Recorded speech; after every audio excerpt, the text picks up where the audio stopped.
Everyone knows Jim Carrey is hilarious, but do you know that he is also a very deep and profound thinker?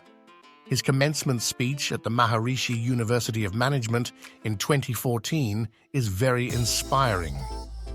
This video is part 2 of the speech.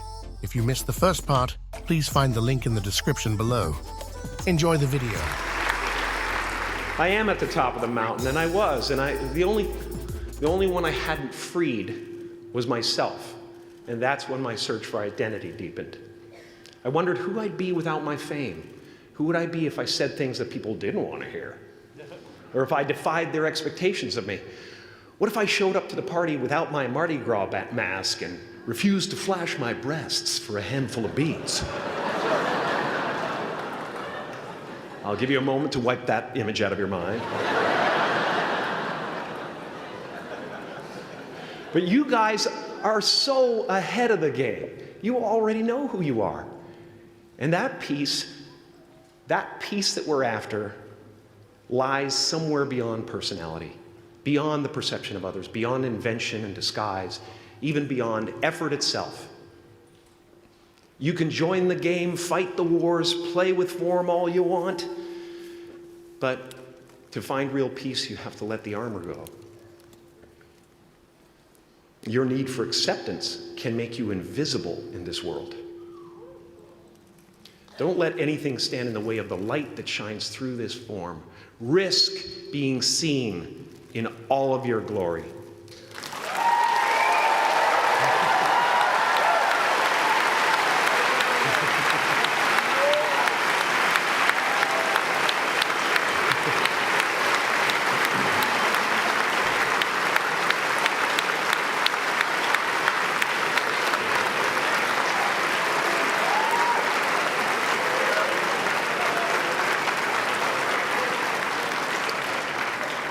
It's not big enough. This painting is big for a reason. It's called high visibility. It's about picking up the light and daring to be seen. Here's the tricky part. Everyone is attracted to the light. The party host up at the top, who thinks unconsciousness is bliss and is always offering to drink from the bottles that empty you. Misery below her. Despises the light, can't stand when you're doing well, wishes you nothing but the worst. The Queen of Diamonds, under him, needs a king to build her house of cards. And the hollow one down bottom there will cling to your leg and say, please don't leave me behind, for I have abandoned myself. Even those who are closest to you and most in love with you, the people you love most in the world, will find clarity confronting at times.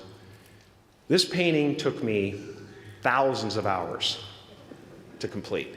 And when I was finished, thank you, thousands of hours, yes. I'll never get them back.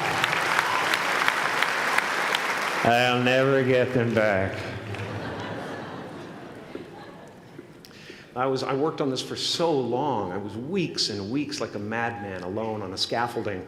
And when I was finished, one of my friends said, this would be a cool blacklight painting. So I started over.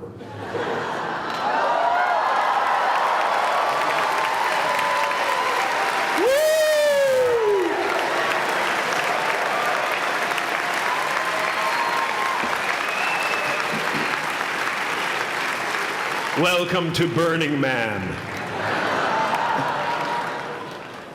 Some pretty crazy characters up there, but better up there than in here. You know, painting is one of the ways, thank you. Painting is one of the ways I free myself from concern, a way to stop the world through total mental, spiritual, and physical involvement. But even with that comes a feeling of divine dissatisfaction, because ultimately, we're not the avatars we create. We're not the pictures on the film stock. We are the light that shines through. All else is just smoke and mirrors, distracting, but not truly compelling. I've often said that I wished people could realize all their dreams and wealth and fame, and so that they could see that it's not where you're going to find your sense of completion. Like many of you, I was concerned about going out into the world and doing something bigger than myself, until someone smarter than myself made me realize that there is nothing bigger than myself.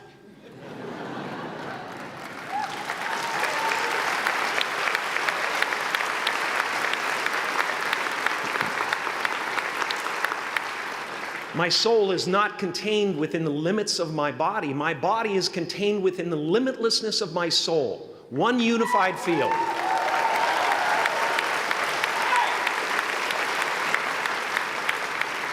One unified field of nothing, dancing for no particular reason, except maybe to comfort and entertain itself.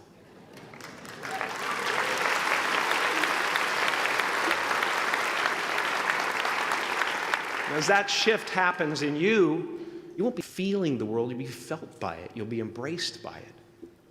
Now I'm always at the beginning. I have a reset button, and I ride that button constantly. Once that button is functioning in your life, there's no story that the mind could create that will be as compelling. The imagination is always manufacturing scenarios, both good and bad, and the ego tries to keep you trapped in the multiplex of the mind.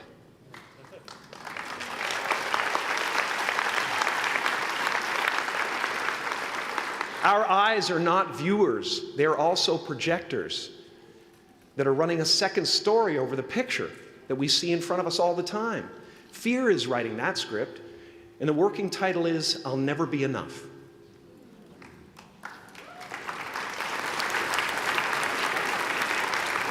Now you're going to look at a person like me and say, how could we ever hope to reach those kind of heights, Jim? How can we make a painting that's too big for our home? How do you fly so high without a special breathing apparatus? This is the voice of the ego. And if you listen to it, there will always be someone who's doing better than you. No matter what you gain, ego will not let you rest. It will tell you that you cannot stop until you've left an indelible mark on the earth, until you've achieved immortality. How tricky is this ego that it would tempt us with the promise of something we already possess?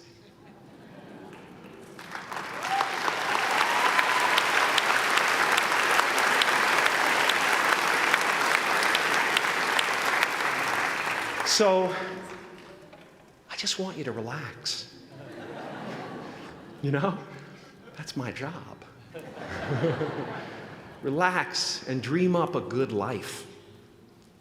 I had a substitute teacher from Ireland in the 2nd grade that told my class during morning prayer that when she wants something, anything at all, she prays for it and promises something in return, and she always gets what she wants.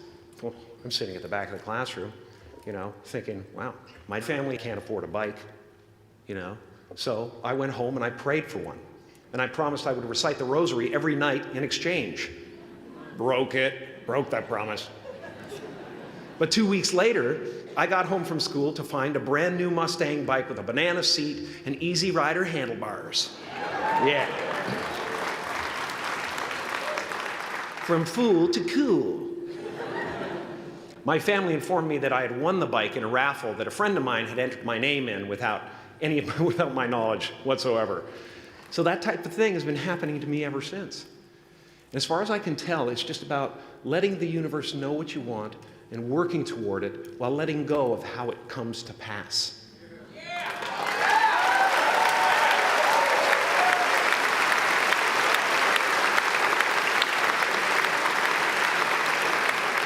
Your job is not to figure out how it's going to happen for you, but to open the door in your head. And when the door opens in real life, just walk through it.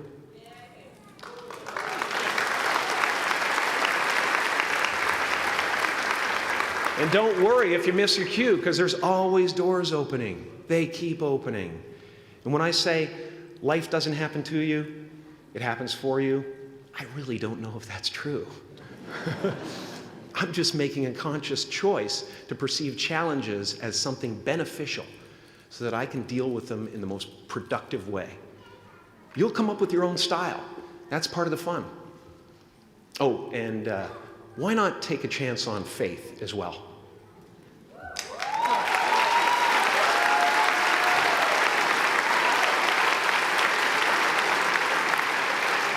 Take a chance on faith. Not religion, but faith. Not hope, but faith. I don't believe in hope. Hope is a beggar. Hope walks through the fire, and faith leaps over it.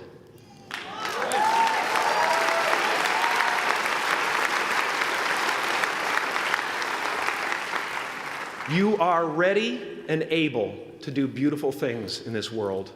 And after you walk through those doors today, you will only ever have two choices: love or fear.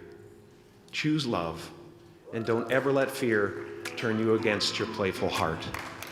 Thank you so much. Thank you, Deb. I'm so honored.